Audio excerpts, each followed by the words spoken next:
आने वाली की जय जय जय। राधे राधे राधे जय जय जय श्री राधे। राधे राधे राधे जय जय श्री राधे। राधे राधे राधे जय जय जय श्री राधे। राधे राधे राधे जय जय जय श्री राधे। राधे राधे राधे जय जय जय श्री राधे।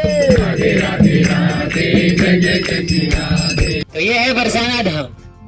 तो इसमें बहुत सारे लोग नए नए आए, ठीक है। तो हम लोग दो गलतियां करते हैं। पहला गलती क्या करते हैं, इस संसार के मृत शरीर वाले व्यक्ति को भगवान समझ लेते हैं। तो इस समय कई कल्कि अवतार घूम रहे हैं भारत में। और दूसरा गलती करते हैं कि जब भगवान साक्षात पूर्ण पुरुषोत्तम इस धरती पे आते हैं तो उनको इंसान समझते हैं, ठीक है, साधारण मनुष्य समझते हैं। तो प्रॉब्लम हमारा इसलिए है क्योंकि कई बार हमारे जो भगवान को और श्रीमती राधा रानी और दिव्य तत्वों को समझने का जो हमारे गुरु होते हैं वो कौन होते हैं, टीवी सीरियल और मूवी होते हैं। हमारे सारे ज्ञान हम वहीं से लेते हैं, ठीक है। तो इसलिए हम कई बार समझ नहीं पाते कि भगवान कृष्ण कौन है, राधा रानी कौन है। और हम ये गलती कर बैठते हैं कि भगवान कृष्ण और राधा रानी ये दिव्य अद्भुत पवित्र ये जो जोड़ी है उससे इस संसार के तुच्छ मृत शरीर वाले व्यक्तियों के संबंध से तुलना करने लगते हैं। तो भगवान श्रीमती राधा रानी कृष्ण ही है। भगवान कृष्ण की अंतरंग शक्ति, प्रेममयी शक्ति, लाधिनी शक्ति, कृपामयी शक्ति जब कृष्ण से बाहर प्रकट होकर एक स्वरूप धारण करती है तो उनका नाम है श्रीमती राधा रानी, ठीक है। तो प्रत्येक जीव को, प्रत्येक व्यक्ति को यदि भगवान के प्रति लेश मात्र भी प्रेम है तो वो केवल राधा रानी की कृपा है। तो कोई भी व्यक्ति अपने फैक्ट्री में या फिर अपने कंपनी में कितना भी बड़ा सीईओ क्यों ना हो, लेकिन घर पर आने के बाद होम मिनिस्टर कोई और होता है। उसी प्रकार से अखिल ब्रह्मांड नायक, तीनों लोकों के स्वामी, जिनको 33 कोटि देवता दर्शन प्राप्त करने के लिए ललायित हैं, वो जब वृंदावन धाम में आते हैं तो राधा रानी के शरण में होते हैं। वो राधा रानी के दर्शन के लिए ललायित रहते हैं। तो ये जो स्थान है, ये पूरे सभी धामों में वृंदावन धाम श्रेष्ठ क्यों है, क्योंकि यहाँ की स्वामिनी श्रीमती राधा रानी है। सभी मासों में कार्तिक मास श्रेष्ठ क्यों है, क्योंकि उस मास की स्वामिनी श्रीमती राधा रानी है। राधा रानी जगत जननी है, ठीक है। तो पहले हमें उनको समझना है कि वो है कौन, और फिर हमें भक्ति चालू हो सकता है। तो ये जो स्थान है मान मंदिर, राधा रानी जब भी कृष्ण से, तो कभी भी हमें, पहले मैंने इसलिए बोला कि कभी भी राधा कृष्ण के लीलाओं के बारे में जब सुनते हैं ना तो पहले समझ लो कि हमारी बुद्धि के परे है। इसको केवल सुनना है, गुणगान करना है, ताली बजाना है, स्तुति करना है और घर जाना है। इसको तर्क से, अपने तुच्छ बुद्धि से समझने का प्रयास मत करो कि ऐसा कैसा हो सकता है, ठीक है। ये दिव्य है, पवित्र है। तो श्रीमती राधा रानी जब कृष्ण से नाराज हो जाती थी, क्रोधित हो जाती, तो ये मानगढ़ है, ठीक है। ये पूरा जो बरसाना धाम है इतना श्रेष्ठ है। ब्रह्मा जी यहाँ पर आके वास किए, प्रार्थना करके, तपस्या करके, कि जब भी यहाँ पे कोई भक्त आए तो उनके चरणों का रज, गोपियों के चरणों का रज मेरे माथे पे गिरे।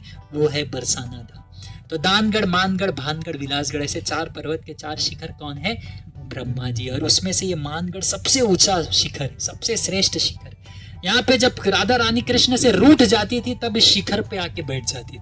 जब या अभी भी वो गुफा है, वो स्थल है जहाँ पे राधा रानी आके क्रोधित होके बैठती थी। और फिर कृष्ण समझ जाते थे कि राधा रानी क्रोधित है। और अलग अलग समय में अलग अलग जब भी क्रोधित होती थी, एक बार कृष्ण आ रहे थे राधा रानी को मिलने के लिए और नारद मुनि ने तो उनको डाइवर्ट कर दिया चंद्रावली को मिलने के लिए। तो राधा रानी की प्रतिद्वंदी है चंद्रावली। तो वो जब कृष्ण को, राधा रानी को पता चला कि कृष्ण, मैं इधर प्रतीक्षा कर रहे हैं और कृष्ण गए हैं राधा चंद्रावली से मिलने, तो इतना क्रोधित हो गए कि वो आके यहाँ पर बैठ गए। अब कृष्ण यहाँ पर आए राधा रानी को मनाने के लिए, राधा रानी तो क्रोधित है, वो मान नहीं रहे। तो कृष्ण उनके चरणों में गिरे मनाने के लिए, फिर भी राधा रानी मान नहीं रहे। कृष्ण ने अपने अश्रुओं के द्वारा उनके पग धोए, फिर भी राधा रानी नहीं मान रही है।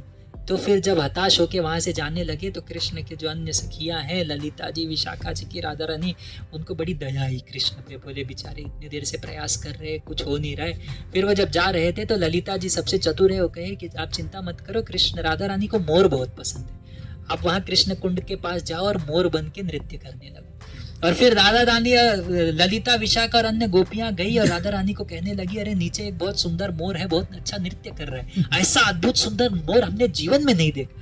आप कोई क्रोध में हो और कोई आपको आके बताए तो देखने की इच्छा होती है। तो राधा रानी की बहुत इच्छा हुई, क्या है क्या है।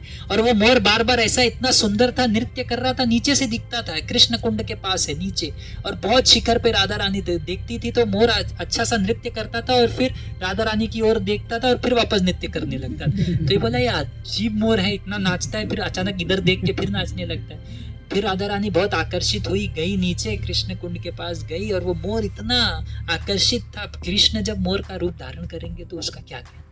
तो इतना वो उस मोर से आकर्षित हुई, राधा रानी ने उस मोर को उठाया और अपनी गोद में रख लिया, और जैसे ही गोद में रखा, मोर ने अपना एक्चुअल रूप धर दिया। तो फिर राधा रानी का तब मान भंग हुआ, और फिर कृष्ण और राधा रानी उसी समय, और एक लीला आती है कि दोनों इतने भाव विभोर हो गए कि दोनों मोर बन गए, और मोर बनकर नृत्य करने लगे, और बहुत सारे मोर वहां पर आ गए। तो जैसे ऑर्केस्ट्रा में अलग अलग म्यूजिकल इंस्ट्रूमेंट बजते हैं, बहुत सारे मोर वहां पे आ गए और अपने ध्वनि के साथ एक ऑर्केस्ट्रा के जैसा इंस्ट्रूमेंट बजाने लगे, और बहुत दिव्य लीला वहां पे हुई। तो वो भी स्थल अभी यहाँ पे है, उस कृष्ण कुंड के पास हुआ, और वहाँ पे इस समय मोर कुटीर है। ठीक है, तो हमारे यहाँ पे भी ये, तो ये जो स्थान है ये मान मंदिर है। सामने जो स्थान है वो श्री जी मंदिर है, श्रीमती राधा रानी का घर है। ठीक है, और इसके नीचे दोहिनी कुंड है। तो आप मान मंदिर के नीचे जाओगे, वहाँ पे दोहिनी कुंड है। तो पहले उस समय पे गायों का दूध बेचा नहीं जाता था, ठीक है, वो अभी बेचा जाता है। तो फिर वृषभानु के 12 लाख गाय थे। नंद महाराज तो बहुत गरीब थे वृषभानु से, तो उनकी 9 लाख गाय थे। ठीक है, तो 12 लाख गाय थे। तो वृषभानु के जब गाय का दूहा जाता था तो वो एक कुंड में आता था, तो उसको कहते हैं दोहिनी कुंड। अभी भी वो कुंड वहां पे है, बरसाने में, कोई जाना चाहता है तो देख सकते हैं। अरे दूध नहीं है, कुंड है। हरे Krishna.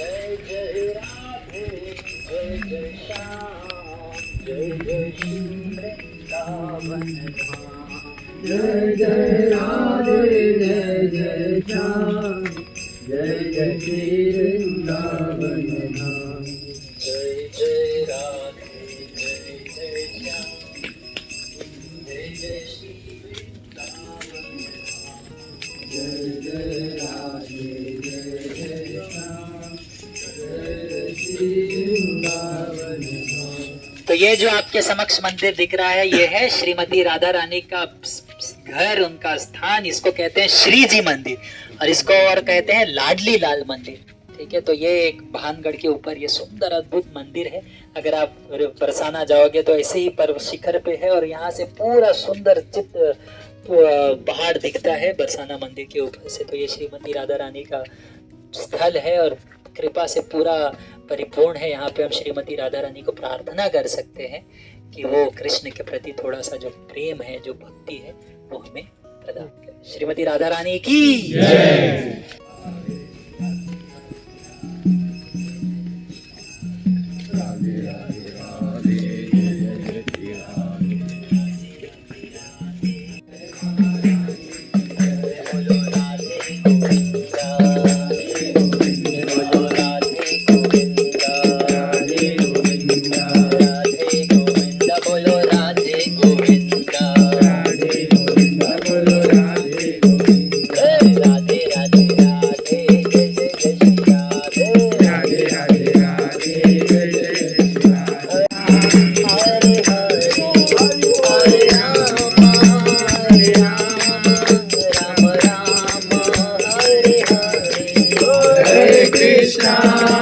Hare Krishna, Krishna Krishna, Hare Hare, Hare Rama, Hare Rama, Rama Rama, Hare Hare।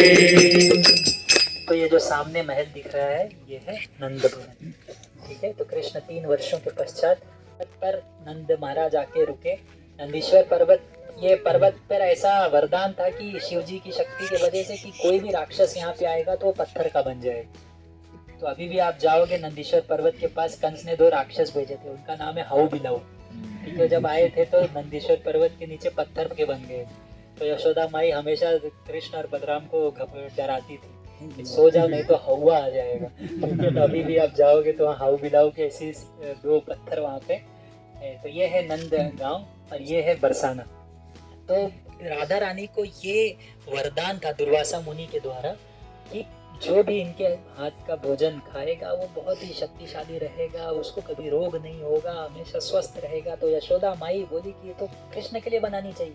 तो प्रतिदिन नंदगांव से एक पालकी जाती थी बरसाना राधा रानी को लाने के लिए। राधा रानी भोजन बनाती थी और वापस पालकी जाती थी छोड़ने के लिए। आज भी ये चलता है, जाता है, राधा रानी को लेके आते हैं, भोजन बनाती है राधा रानी और जाती है। तो प्रतिदिन के सुंदर रूप गुण चरित्र देख कर इतना आकर्षित हो गई, भाव विभोर हो गई कि उन्होंने सोचा यही मेरी पुत्र वधू होनी चाहिए। और उन्होंने जाकर राधा रानी के हाथ में हल्दी लगा दी।